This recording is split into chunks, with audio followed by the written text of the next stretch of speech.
Cramped Quarters. "Good night," I say out of habit, not even properly looking at whichever one of the crew it is. They just mutter a similar response and head off. The boat's not large. I can hear them walking away. Akram gives a little nod, off to go perform his fourth prayer of the day. An agreeable sort, I'll admit. He's best at working the crab traps, made sure to remind the captain to get the biodegradable twine. Don't want people throwing a fit because we caused a bunch of crabs to get stuck. Course, that depends if we lose the trap. The captain just shrugged and added it to the list. The Muslim somehow manages to keep his beard trimmed, bit of a traditionalist when it comes to that. The others crack a joke or two at the dinner table about it, how he spends more time grooming himself than helping to catch the crabs. Biscuits. Sneaks another biscuit out of the tin. I let him most of the time. He's not the brightest bulb, always seems to misplace things. I have a theory the captain is just friends with his family, or something. Let him on board as a favor. Badger. I don't really care what he does. We do our best not to pay each other much mind. It's a nickname, obviously. He has a wiry look to him, a shiftiness. Some drifter the captain picked up a year ago, always badgering us about stuff. Maybe that was why we'd picked the name. Or because his face had a rather pointed quality to it, somehow squat and sharp all at once, his nose being quite prominent. Captain Grouse just gives a pat on the back and wishes me well. I usually smell the posh beer on his breath. Clean-shaven, he saunters about the boat, sits at his desk, or stands at the wheel. I was a little disappointed at the lack of a beard. I imagined a captain to have a beard, I suppose. We did once buy him a pirate hat, though. It was received well enough, given to his son, much to the brat's enjoyment. He would ring on the satellite phone to talk to his dad about it. As for me, I do my job. The red stew pot is rinsed, the mussel shells dumped in the bin, a treat from the captain, well received. Of course, I'm the one that cooked the things, made them eatable. This whole process is my way of relaxing. A simple task done well. For a few minutes before bed, I have quiet. Naught but the lapping waves and my hands cleaning the plates. No people. No talking. Then the bellow, followed by a crash. My peace is disrupted, panic replacing it. I flinch like a rabbit, looking up at the direction of the noise. It sounded like the captain, and it came from his office.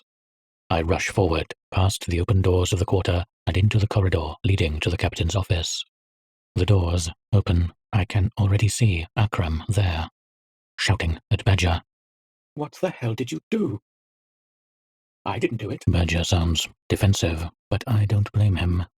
He always sounds like that. It's often his fault. Someone lost a crab trap, someone dropped the kettle, and so on and so forth. Lazy bastard. I push past them. Their words don't register with me. I feel far away. I am a mess of sensations, burning maggots riddling me. Laying against the desk, his chair knocked over, is Captain Grouse, a pocket knife through his eye. He looked like he had been surprised, his wrinkled face slack, the one remaining eye wide open.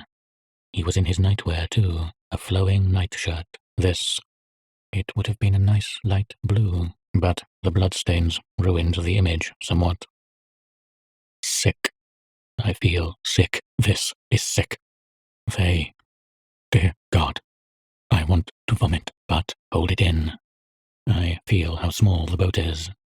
We're just floating in the Atlantic Ocean, miles from home. I've not missed home this much since I was a child. Dear God, I'm stuck on this boat with a murderer. "John, back me up here." I snap out of it, wide eyes, and staring at Badger's badgery face. I almost say something, only succeed in mumbling. He continues, You know I didn't do this, right? We're mates. Come on. He must have done it. He points at the third man in the room. You know what his lot are like? It takes me a split second to process what he's saying, so much to disagree with. We aren't friends. I don't know for certain, and... Wait, what was that last bit? I mumble out. What? Akram isn't listening to what I said, just responding to Badger. You racist bastard. My eyes keep glancing between the two of them and the corpse, like being in a room with two starving wolves. There's something in my guts trying to gnaw its way out. I feel sick looking at the bloody knife still rammed into Gross's socket. It has to be someone's. Someone. Oh. I said good night to someone. Someone else was up.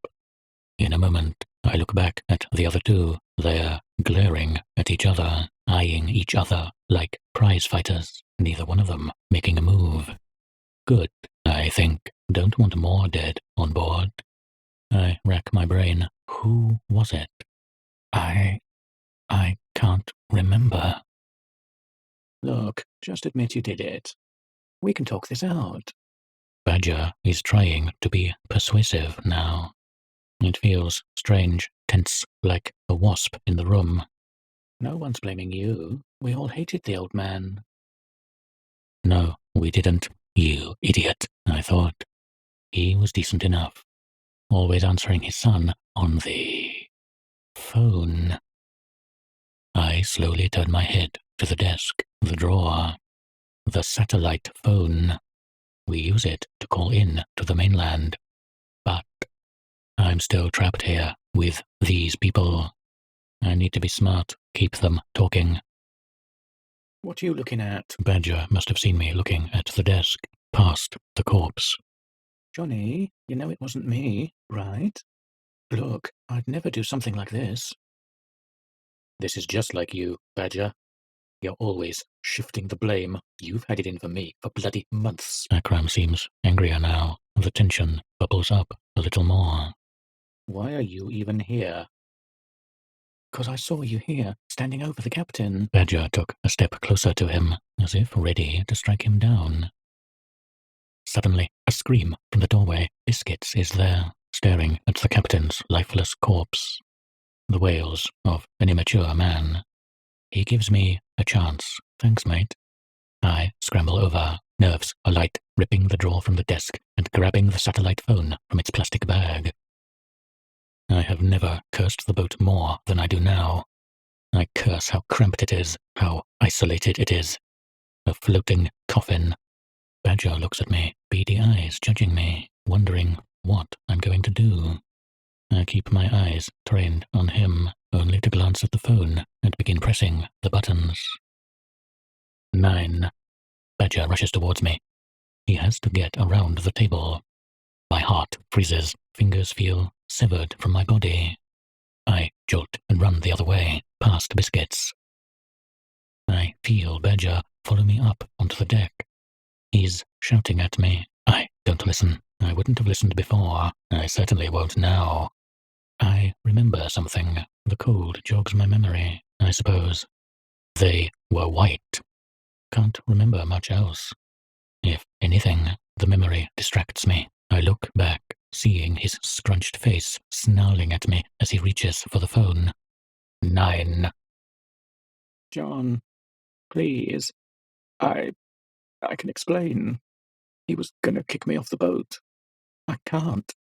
I need this job. Just give me the phone. I hold it away from him, making my way to the edge of the boat. A dark thought surfaces in my head. I half want to push it back down, but it just sits there for now. No. 9.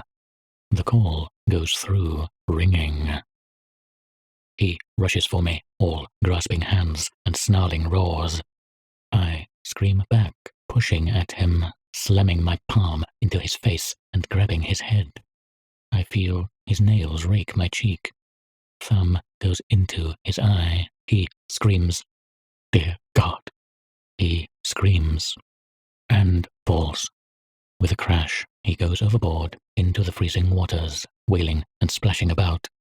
He goes under in seconds. I imagine this is what he must have felt when killing grouse, a calm. Then nothing. All is quiet again. The phone picks up. A droning voice answers. 999. What's your emergency? For a moment, I ponder what I'm going to say. I feel grateful, happy.